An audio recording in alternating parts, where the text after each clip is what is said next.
Hey guys, so again, this is like take three. If a cat crawls up, I have two of them around, and it seems like right when I sit down to relax or something, one of them jumps up. But I'm thinking maybe if I record downstairs, not only does it feel more comfy to me rather than like sitting at a table, but also maybe they won't think like she's in the middle of something. So let me go sit on her, but who knows?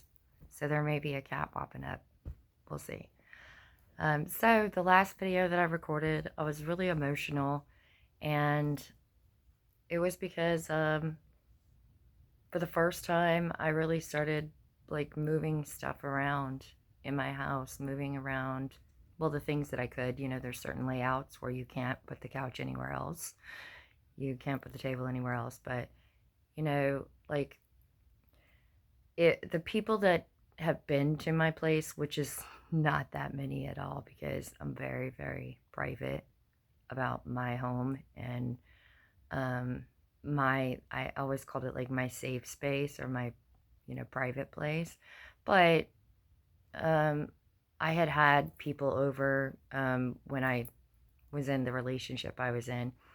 Or even my coworkers, like when we would do Teams calls, they could see like stuff in the backgrounds. But people always say like, "Oh my gosh, you've got so much stuff on your walls," and I know part of it is because I moved so much, and it was either like as a child you couldn't put a lot on the walls, or where we lived, or I never lived anywhere long enough, I guess, to hang up everything that I loved or even get the things that I visually loved to put up. So I had a lot of things like sitting around and a lot of like artwork. I think I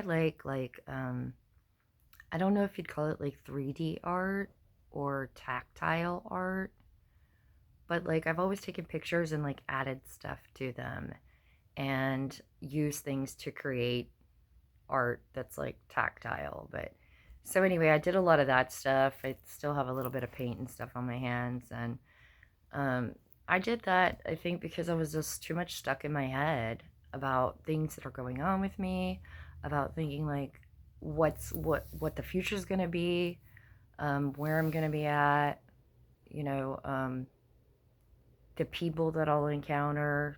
Like a lot of times, if I sit too long in those spaces, I think it kind of prevents me from doing anything else because I just think and think and think and overthink, and then things don't get done. Or I flip to the opposite side and I'm just like, everything needs done right now, and I can't rest and I can't relax. And I mean, neither way is really relaxing. So I took some time out, did some artwork, did some creative work, did some thinking. Well, thinking. There we go. Um, I guess more pondering like the creative aspects of what I could do. And some of it is I've thought, like, I've listened to a lot of podcasts, and I've thought maybe I need to do a podcast because even just sitting here, it's like I want to look towards the camera because I want everybody to know that I'm talking to them. um, and not looking over there or whatever. But at the same time, I'm also overly critical, like seeing myself. I hated that in Teams meetings and Zoom whenever we had that and all that because I don't know, I just critique myself a lot. So maybe I'll do a podcast because I know a lot of people do that. I mean, I did that basically even with TV. Like I stated before, my kids and even people that know me, really know me, would know like it takes a lot for me to sit down and watch an entire movie because visually I'm thinking like that over there needs picked up, that thing over there needs done. Oh, I should go ahead and just fold that blanket really quick or something. It's visually distracting to me. So I might do a podcast. I I did find a podcast recently, and for right now, like, so I know what this video is going to be about, or I think I know what it's going to be about. I might ramble and then not get there, but we'll see. But I listened to a podcast recently about aphantasia. And for those of you who don't know, it's like where you can't bring up visual images in your mind. And I didn't know that was a thing for the longest time. I guess I never really thought about it. And it was actually speaking to my brother that we were talking about dreams and, like when you go to sleep and stuff like that. And I had thought, like, I don't dream that often. I dream like when I'm severely stressed and something really stressful is going on in my life, then I usually have like a nightmarish kind of dream. And if I think about it for a little bit right before, I get up, right when I wake up and right before I get up, then I'll remember it. But for the majority of the times, like, I didn't ever remember dreaming or anything. But I was explaining to him about how, like, when I close my eyes, I don't visualize anything. I don't see anything.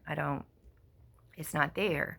And then that led me to, like, maybe that's an issue with, having to have things visually up.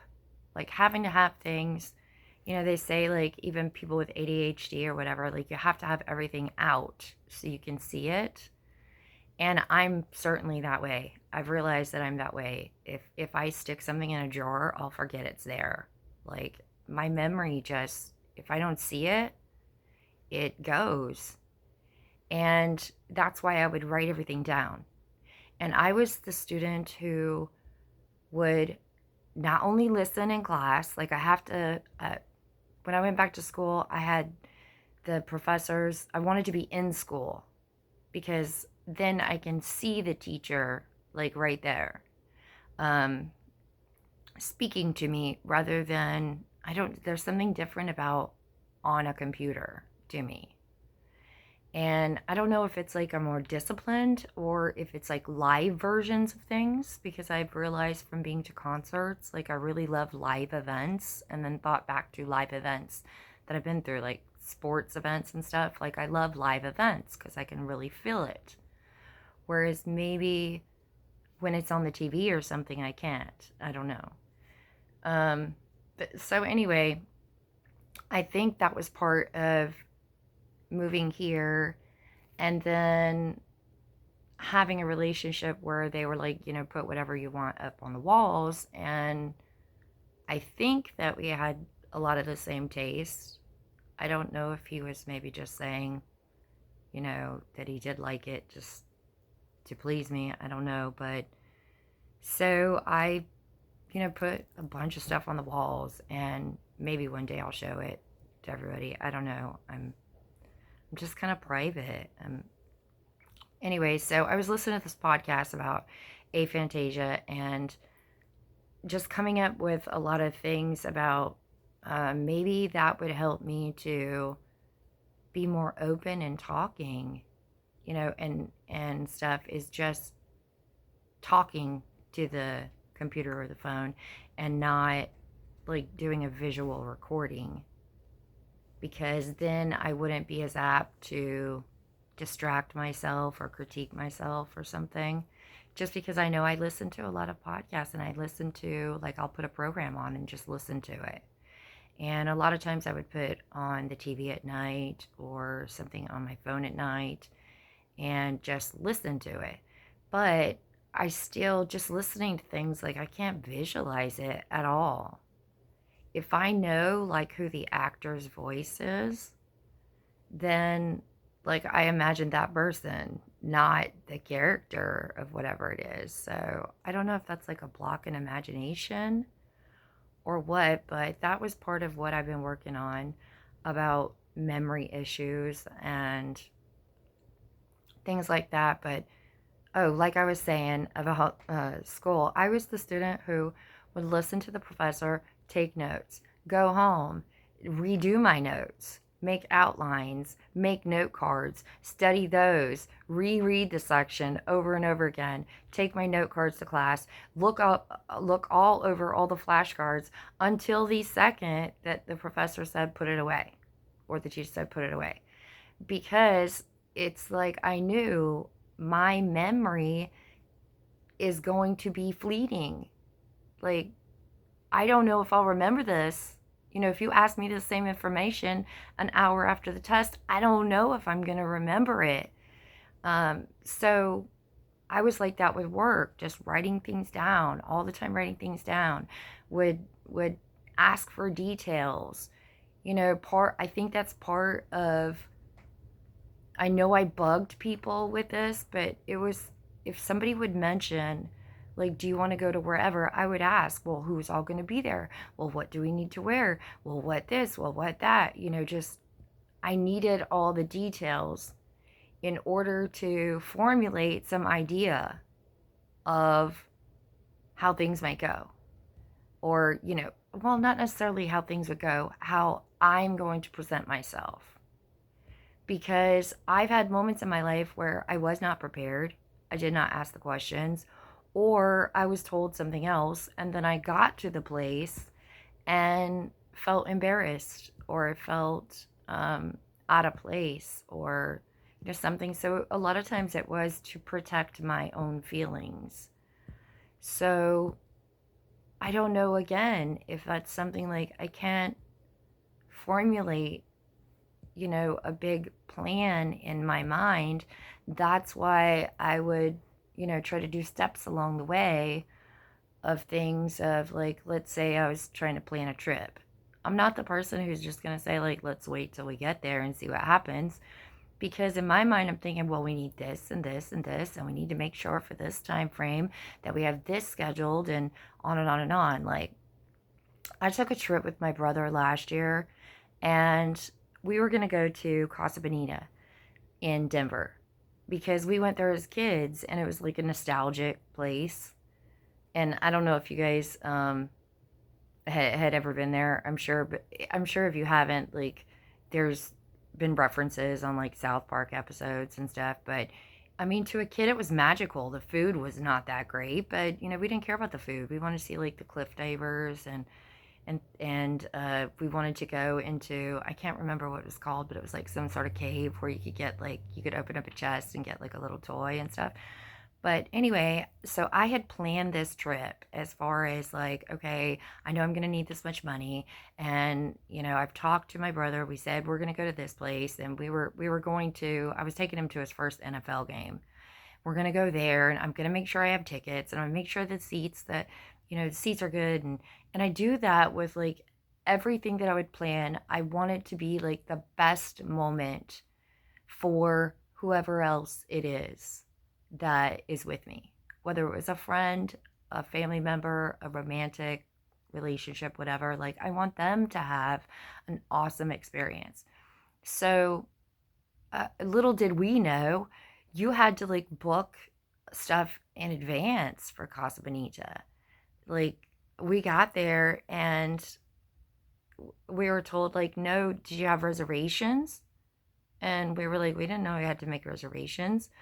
And they were like, oh, I'm sorry, but it's booked out. It was booked out like 2 months in advance. And I was so mad at myself. I got so mad and started crying and beating myself up about, like, I should have checked on this. I should have done this. I should have, now we can't go in there, and I can't, give you the experience that I wanted to give you. And my brother was just like, what? Like, what is going on with you? Like, it's no big deal. That would have been fun, but it's no big deal. We can just go somewhere else. But to me, it was devastating because I did this whole, like, oh, if only I would have known. Why didn't I check on this? Why didn't I do this?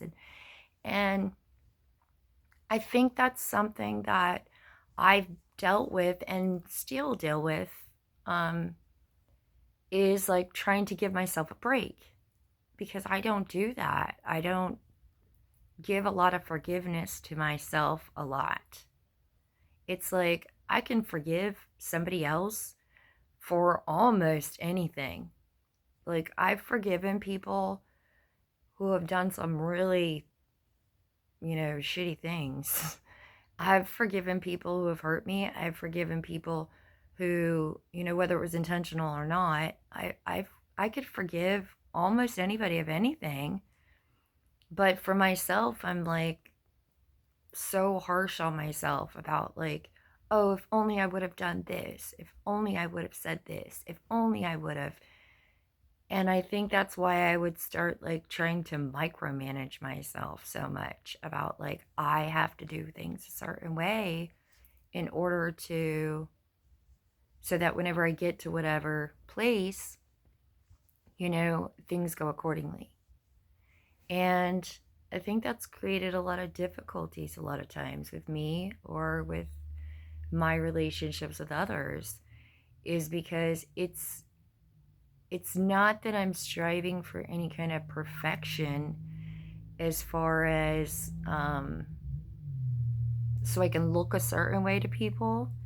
It's like I'm striving for, I don't know, a feeling, so that to avoid, I guess, negative feelings or negative things that might happen in the future. Like prepare just in case. I'm the person who's like, oh, I used to carry everything in my purse. And then I started doing like, I don't know, a monthly, let me dig through my purse and clean some stuff out because I've got every single receipt.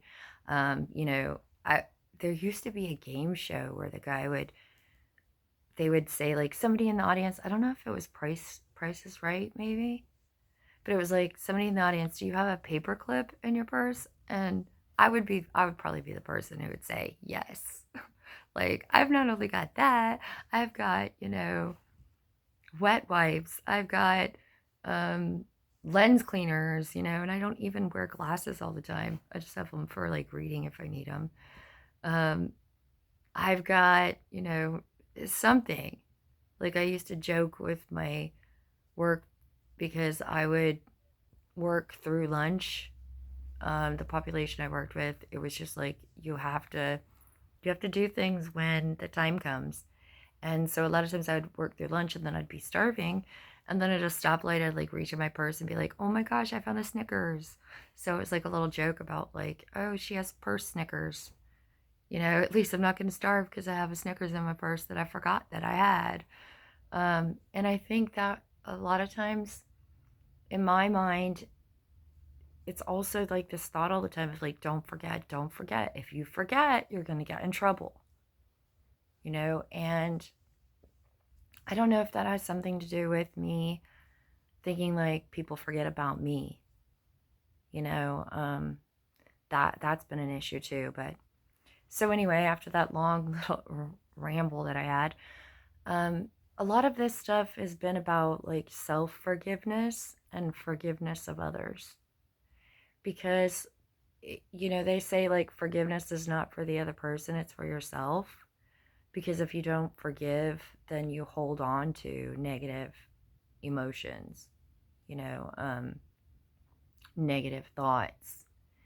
And I think that's been an issue with me about, I try to forgive myself a lot, but when circumstances keep reflecting back to you, you're bad, nobody wants you, you're evil, you're mean, you're a horrible person. And even though deep down, you're not that person, you're not that way. Like, everybody could be mean at times. Everybody can say things that they regret later. Everybody can do things that they regret later. But sometimes I think if your reality keeps reflecting it to you, a lot of times it's hard to forgive yourself. And I think for me, it's been a journey of I have to keep doing that over and over and over again, even though my reality reflects something back to me constantly. I have moments where I would say, like, I have this underlying feeling of rejection just because there are people in my life who told me, like, I'll never leave you. You'll always be important to me. I'll always be there for you. And then they aren't.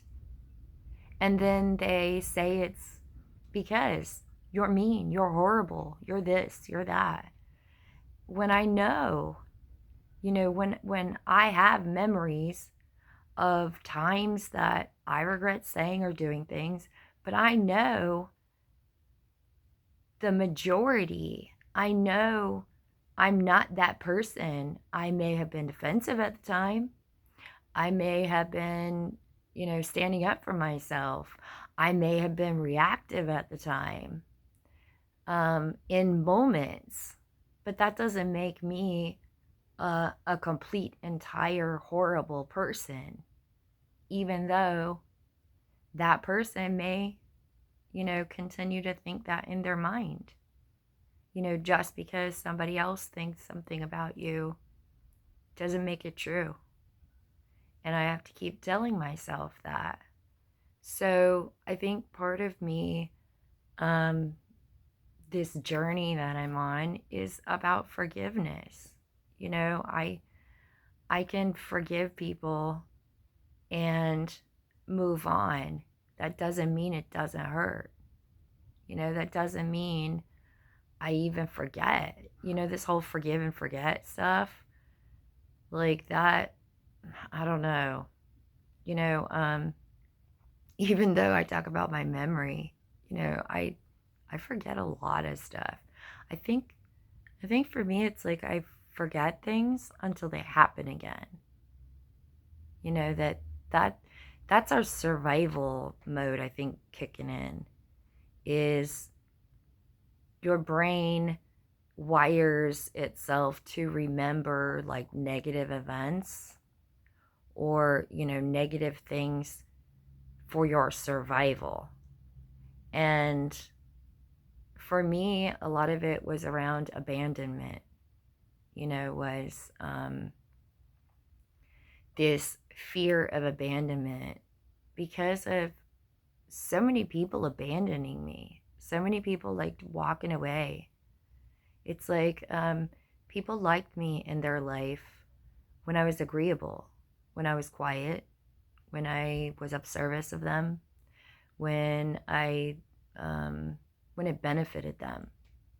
And then whenever I wouldn't, or whenever I stood up for myself, or whenever I was defensive, or whenever I wasn't the agreeable, complacent person, then they were like, all right, I'm out. You know, um, that teaches somebody, like, the only way I'll be with you is if you are 100% agreeable with me. The only way I'll be with you is if you are 100% on the same page that I'm on, no matter what. And that's not reality. That's not life. That's controlling. And I don't want to be controlled, just like I don't want to control anybody else. The relationships that I look for in people, whether it's friendships, romantic, family, whatever, is partnerships. Is there's you and there's me and there's an us in that. If a person is my friend, then they're my friend. The no matter what is you're my friend no matter what, not a conditional thing, but it's like keep me as me in your mind while you're making decisions that impact both of us.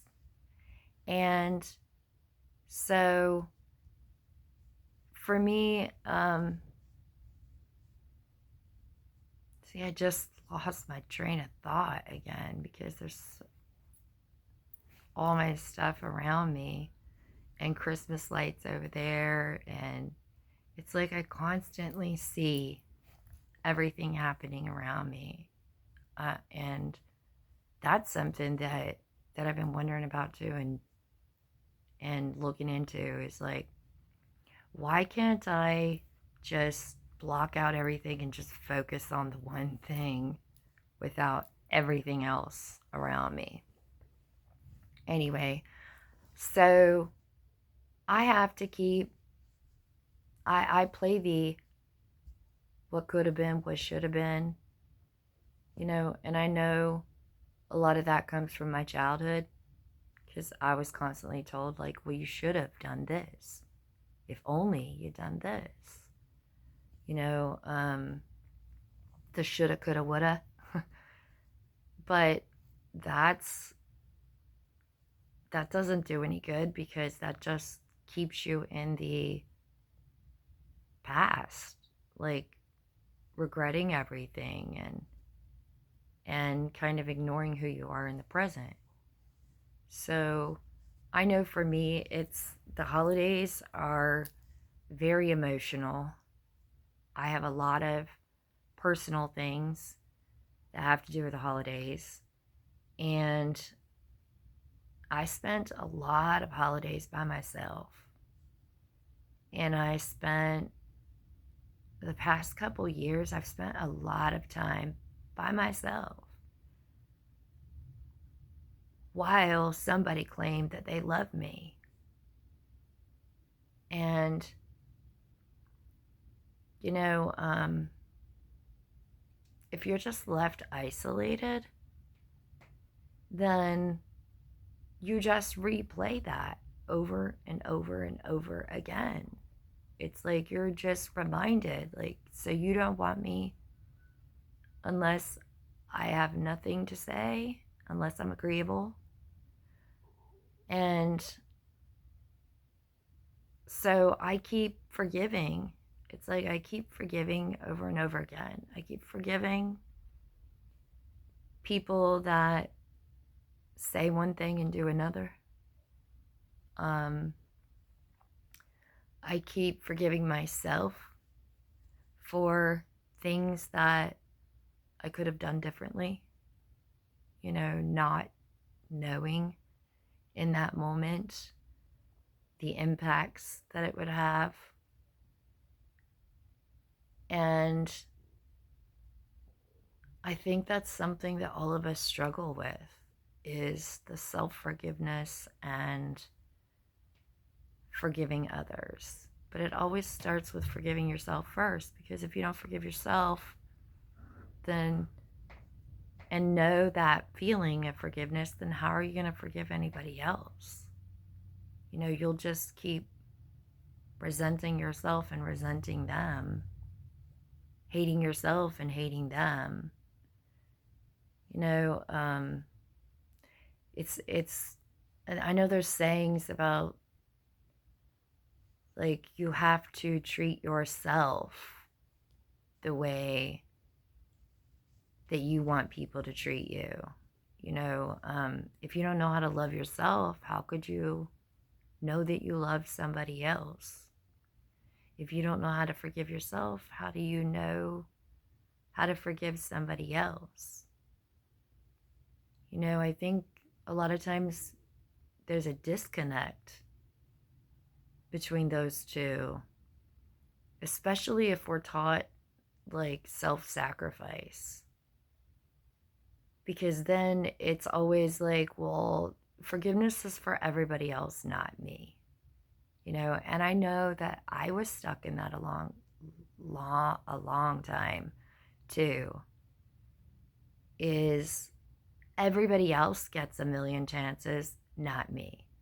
Everybody else gets a million do-overs, not me. I have one shot and that's it.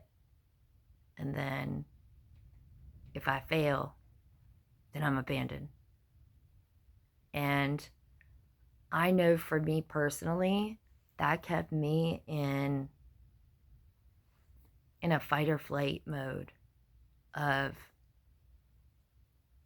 when somebody puts expectations on you to never ever be upset, to never be disagreeable, to never argue, to never that puts the expectation on you to be perfect and to be whatever it is that they need you to be perfectly.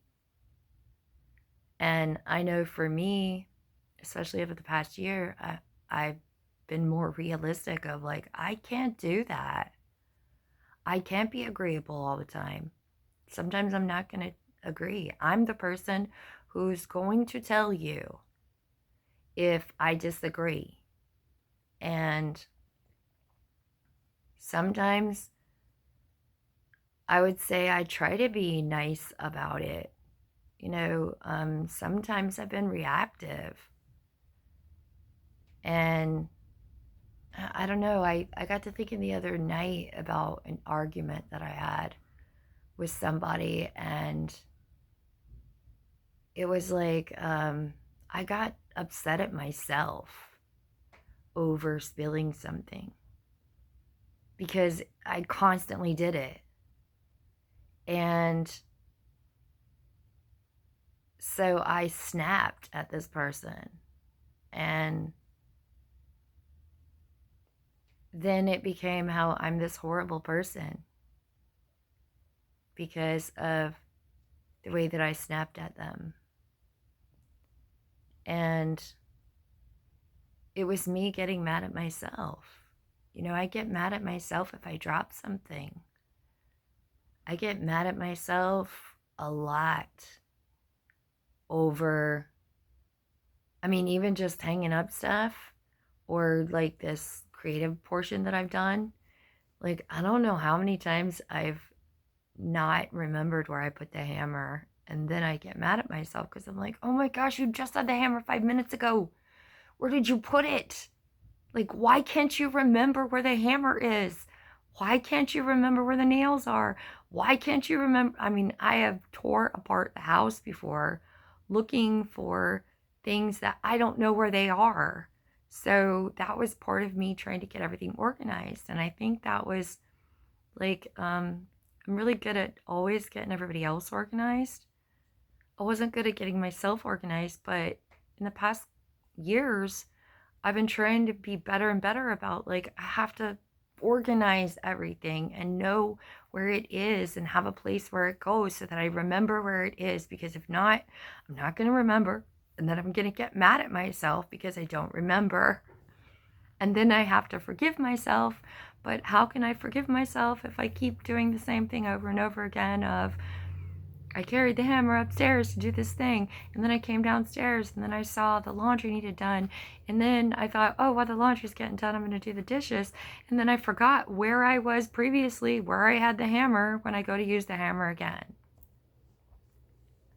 So, and then it's like trying to be creative and free-flowing while you're trying to put everything back where it's supposed to go.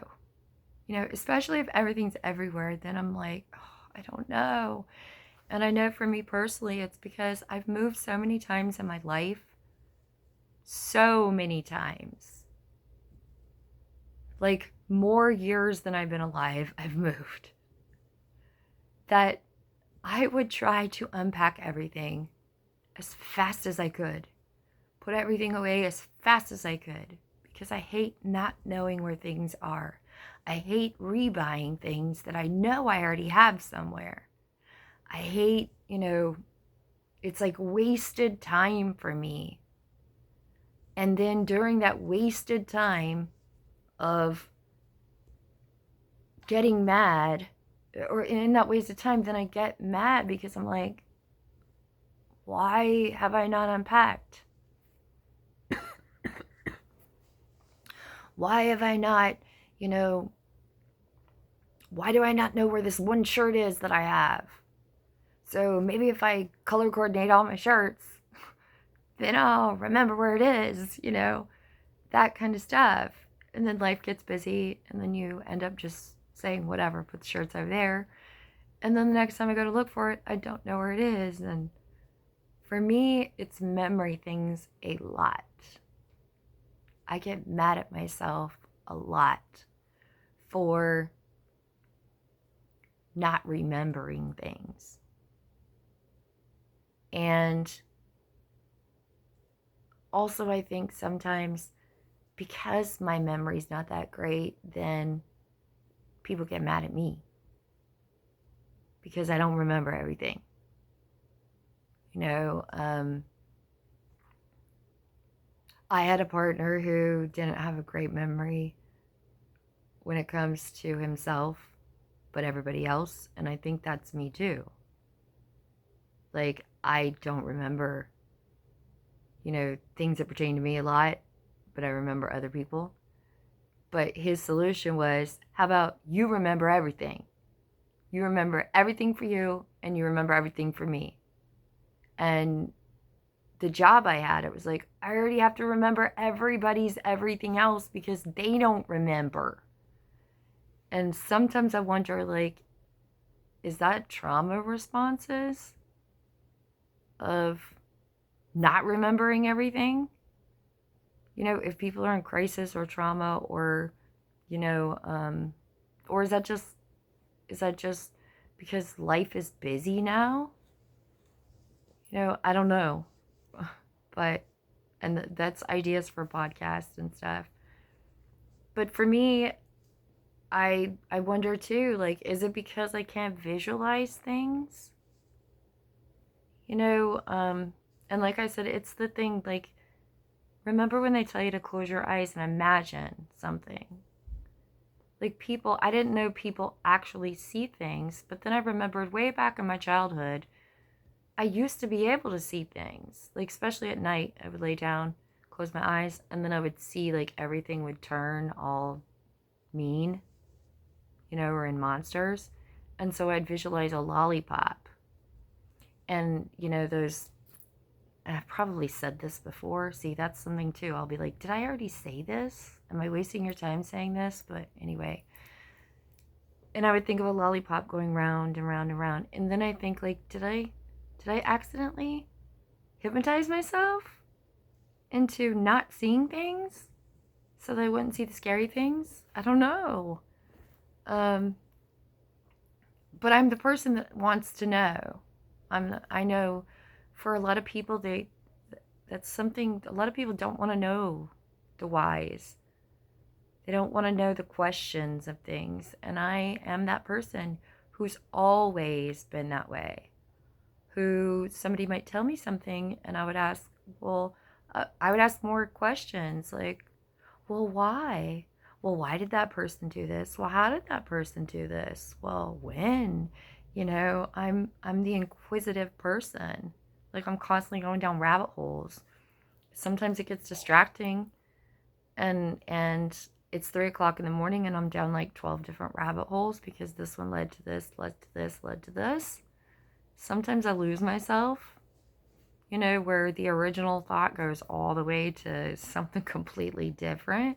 I do that when I talk.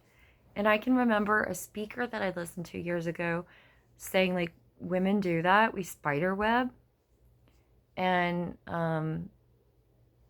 and he said, like, if you listen to a woman tell a story, she'll start talking here and then she'll go from this point to this point, and then that'll remind her of something else, and then she'll go to that story, and then that'll remind her of something else, and then she'll go to that.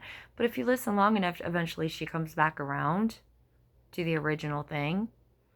And for guys, they're like, what's the point? Get to the point, and I think it's a lot of my friendships that irritated a lot of the guys that I had, because not a lot of the guys wanted to, like, have, like, deep intellectual talks about what's out there, what about the rest of the universe, the what ifs and all that. Um, and especially, like, with me diving into spirituality and studying astrology and um just different things, like, a lot of times I just get the hint, like, I'm just boring people, or that's where I become too much. Like, it's too much, you're just talking too much. And then other times it's like people would think that I'm super quiet because I just don't know about those things. But that's why I'm always asking questions. And I'm the person who's like, if I don't know, I'm like, teach me or tell me about it. And, trying to gain knowledge all the time. And that's something looking into my birth chart. Like, there's a lot about that. There's a lot of my astrology, a lot of the planetary positions are in places about like deeper thinking and, lifelong learning and hidden meanings and hidden truths and all that. So, anyway, so yeah, that's for days. I think it was just going through things, doing some creative stuff. I actually can look around now and it doesn't feel like I'm living in like the death of a relationship. Like, that's how it felt to me for a long time. It felt like I was living in a place where somebody used to be, and I would even use the analogy of like, is this how widows feel? Not saying that it's the equivalent to somebody who's actually physically gone, but when you go through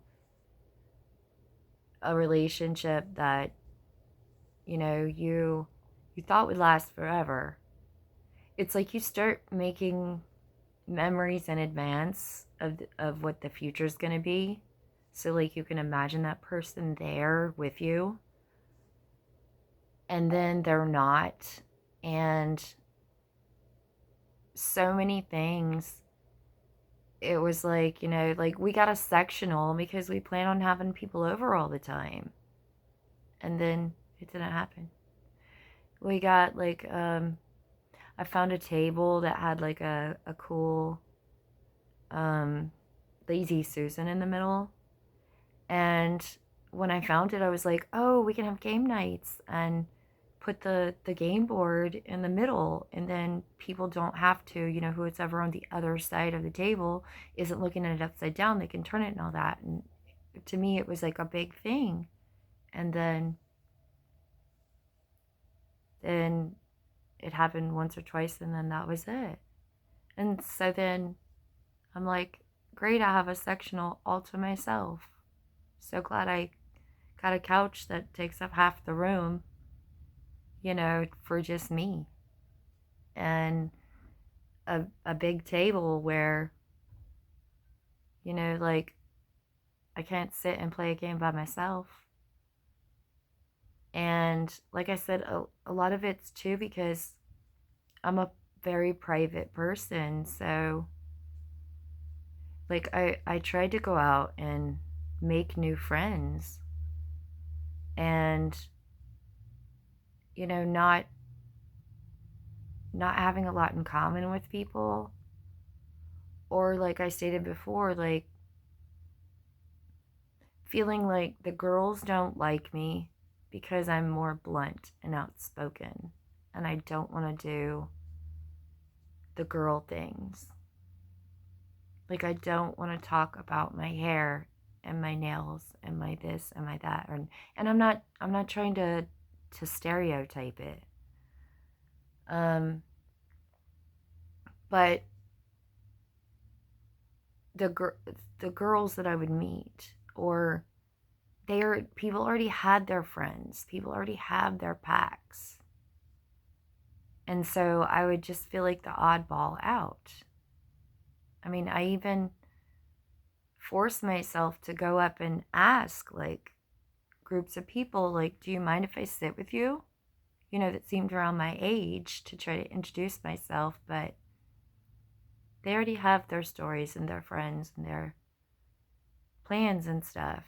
And then, like I said, I had always had guy friends, and so I tried to make guy friends.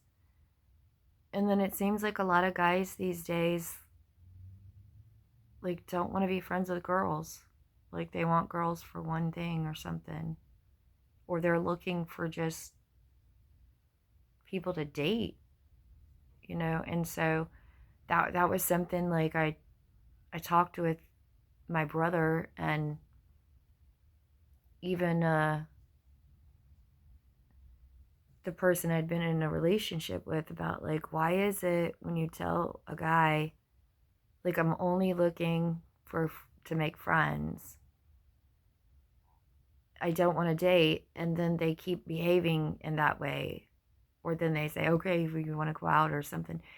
And they told me it's because guys take it as a challenge.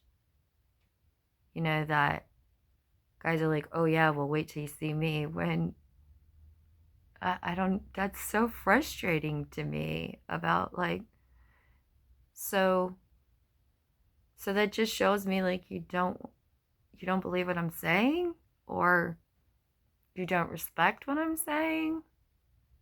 I don't know. So that went back to like the gender wars video I made where it's so frustrating. So a lot of times I just would feel that whole like, so do I not fit in with either?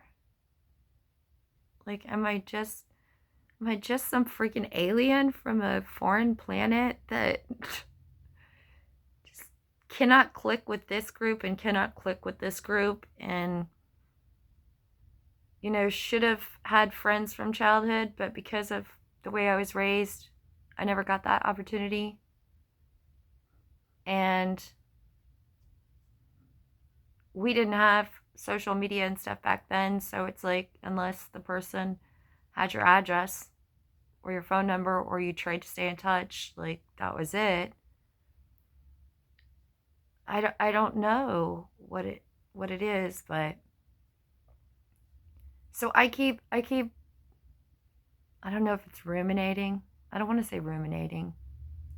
Yeah, I would say sometimes I do ruminate, just because it's normal to get sad sometimes. It's normal if a song comes on the radio that reminds you of somebody that you lost. It's normal to cry because you feel that loss. You know, so people telling you to get over it, you know, or move on or whatever,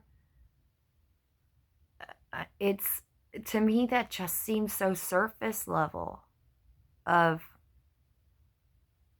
like, relationships with me go really deep. You know, I wouldn't say I have surface level relationships with people. I may have acquaintances, and that's how I would say acquaintances. You know, but if I truly love somebody, like it runs deep. So then the healing is from all the way down there out. You know, I'm not the person who like sticks a band-aid over it, because I think that my wounds run deep. And so, see, now I can feel like I'm tearing up, because sometimes it's the feeling of like people not understanding that gets me. You know, is I feel things deeply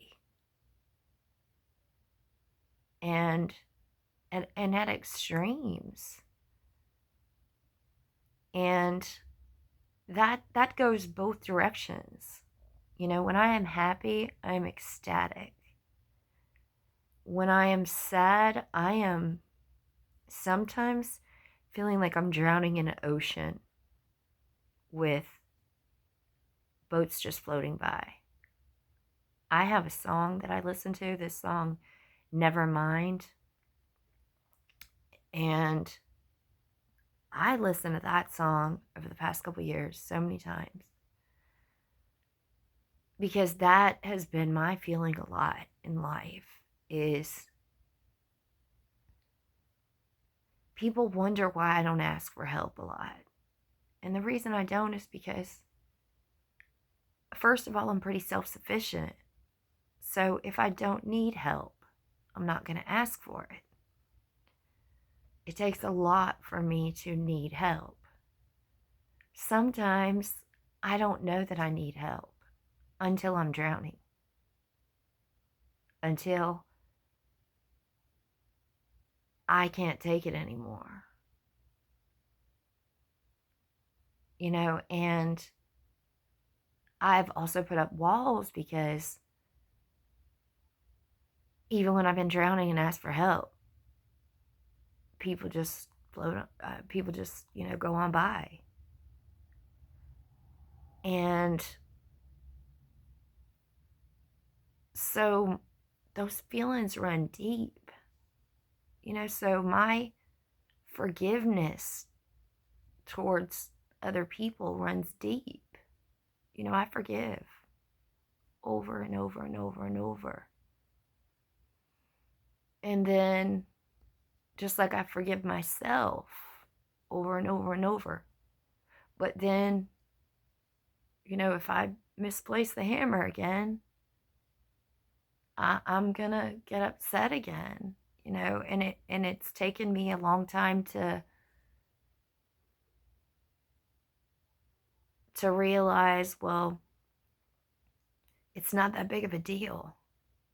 That's what I would always want somebody to say, like, it's not a big deal. Like, it's just, you misplaced the hammer. It's okay to forget. But for me, I've had so many instances in my life where me not being on my tippy toes of remembering everything, remembering all the dates of everything, remembering all the things, that something has blown up or caused me such destruction in my life that it's hard for me not to be vigilant of the don't forget, don't forget, don't forget all the time. So I don't know. I guess I've been going through a lot of forgiveness, self-forgiveness, and forgiving other people. Because sometimes people hurt you when they don't know they are, just like I know I've hurt people when I didn't know I was. Sometimes I've hurt myself when I didn't know I was. I would forget to eat. And then the next day, I'd be like, oh crap, I didn't eat yesterday. Oh. And then get mad at myself over not feeding myself, which would then cause me to not want to eat. I know I probably drive a lot of people crazy because I'm this conundrum all the time of things, or contradictions all the time of things. But I think part of it is learning in astrology, like, we're all of the zodiac within us. I'm a Libra by birth, which my sun is in Libra, and that's like your core personality. And I would say, yes, that's me. I want everybody to be happy. I want everything to be balanced and fair. But I'm also realistic and know that that's not the way the world works. That old saying about nobody said life is fair? Sometimes that gets me furious when I see injustices done. Not only for other people, but for myself. Because then I'm like, okay, yes, I'm a Libra, but I can't balance everything in the world. I can't make everything balanced, no matter how hard I try. But one thing I've recently realized is all this time I've been thinking, like, oh, you're a Virgo in the moon. My moon is in Virgo. And that's like the hidden aspects. And let me see, I wrote some stuff down.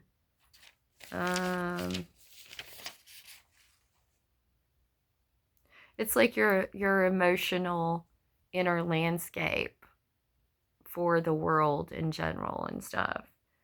And I would say, I'm a Virgo, and Virgos are very perfectionist.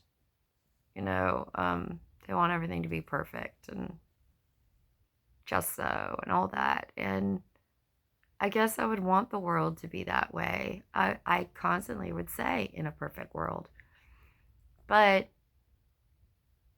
I realized that my Venus is like my feelings about relationships, my my emotions towards like relationships and love. And that's in Leo.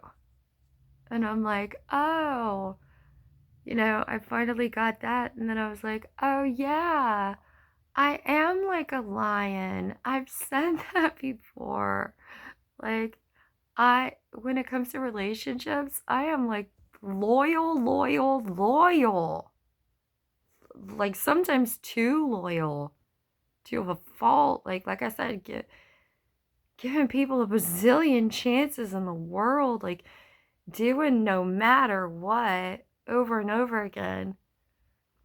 But then when those feelings get ignored and stuff, then I feel like I'm a lion in a cage. And I behave that way. The people that know me and that have seen me like that, I get up and I start pacing back and forth. And I've even said it before, that I feel like I'm an animal in a cage pacing back and forth because I am not heard, because I am not seen.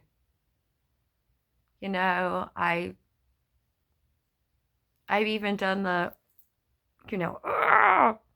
like being like quiet yells, because, try to cage a lion. So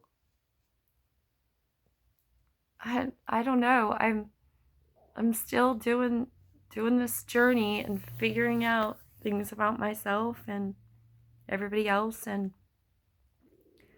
so there's a new moon happening tomorrow, and it's, I believe, the last one of the year, and it's in Sagittarius, and my ascending is in Sagittarius. That's how I present myself to the world.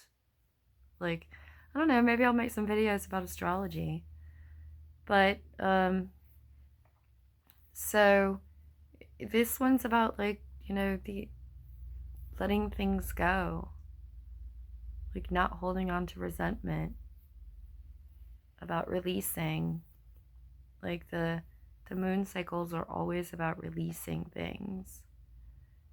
And so because I have one of my major placements in my chart in Sagittarius,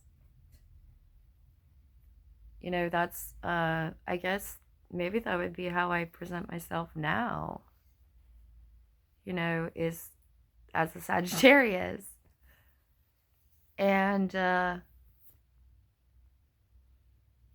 so I'm working on that. I've done a lot of that this year, of letting things go, of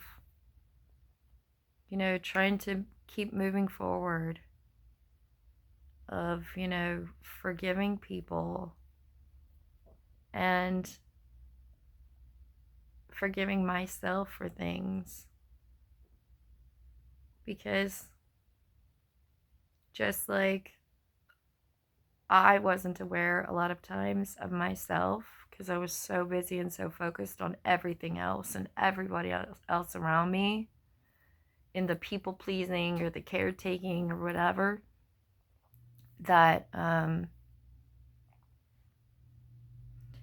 it's just caused me to reflect so much on myself, and I guess change my approaches and learn like what my strengths are and my weaknesses are and things like that. And how I can work with them in order to better myself, for myself and for others, and for whatever the future holds. And I would say the biggest struggle I have is like feeding myself, because I don't know, I've always had just this issue with food. And so I'll probably end this here. I know it's very long, and upload it. It takes a while to upload. Like, that's one thing that I didn't know that I've realized in doing all this, is it takes quite a while to upload some stuff. But then I might sit down. I did put a roast in the oven because I've been trying to cook more. Well, I still don't have my car fixed. I did find a mechanic that's gonna help, like a mobile mechanic that comes to your house, and so my car will be, fixed in the near future. Well, depending on the weather. But I live outside the city, so I'm kind of isolated. So it's forced me to work with what I have in my immediate surroundings and stuff. Because just to go into town is like $30 for like an Uber, and I'm just in that whole like, well, do I need it that bad? I guess I really don't. The only times I really need to is like for rent. So I've worked with what I have and tried to cook more. Like, I really didn't like cooking for the longest time because it was a chore. It was a chore I had ever since I grew up. And when it's only you, it seems like work, right? I don't know if anybody else feels like that, but sometimes it feels like if it's only you and nobody else there to help or offer or whatever, like, it seems like work. But I've been trying to like take that mind frame off of like how everything's work. It's like, no, it's work where you make something that you can eat and you need to eat. So we'll see how it turned out. I'm really good at following directions, but the whole creative part of cooking, you know. So anyway, I hope everybody's having an okay time, and I think I might make some more videos after I eat, just because I have a lot on my mind. It's like I go quiet for quite a while, and then I talk a lot, and then I go quiet, and then I talk a lot. And I'm really surprised the cats have not been out here. So I guess I better go check and see what they're doing, because they're probably into something. Or maybe just sleeping. So I hope everybody's having a good night, and I'll chat with you later. Bye.